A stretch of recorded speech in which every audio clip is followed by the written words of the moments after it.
We like our history simple. Guys, bad guys. Heroes, villains. In Western history, Martin Luther is usually the ultimate hero, the underdog monk who stood up to the mighty Catholic Church and won. But there is a chapter of his life that usually gets skipped in the history books.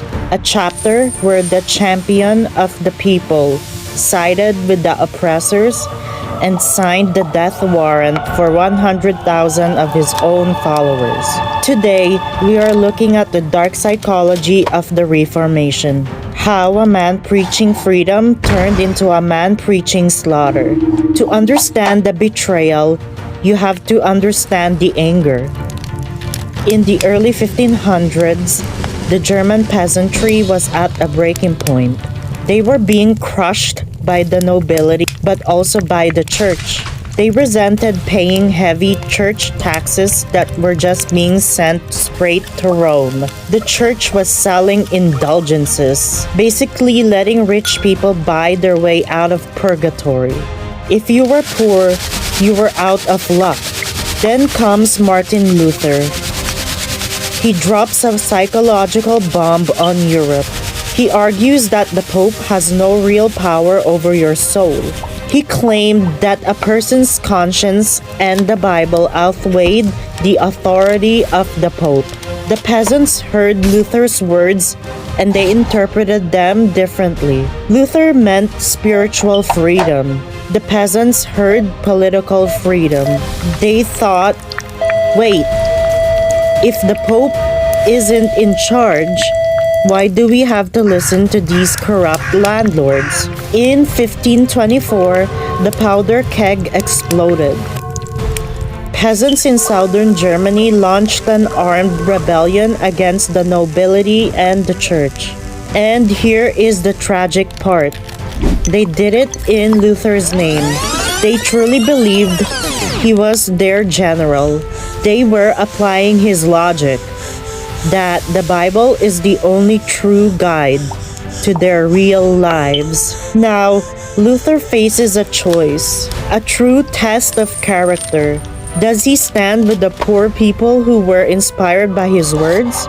Or does he stand with the elite? Luther did the math.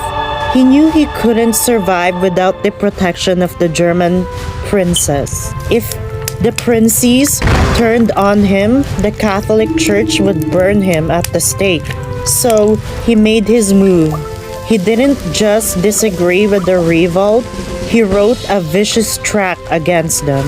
He criticized the Peasants Revolt brutally. He effectively told the nobles that it was their God-given right to crush the rebels like dogs. With Luther's moral approval, the nobility unleashed hell. The peasant armies were untrained and outgunned. It was a massacre. About 100,000 peasants were killed. The psychological damage to the survivors was immense. They felt completely betrayed by Luther. In a twist of irony, many of them actually returned to the Catholic Church, preferring the old oppression to Luther's betrayal.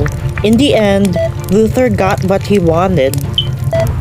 Years later, the Peace of Augsburg allowed princes to decide the religion of their own territory. Luther won the politics, but he lost the people. History is rarely about pure good versus pure evil. It's about survival.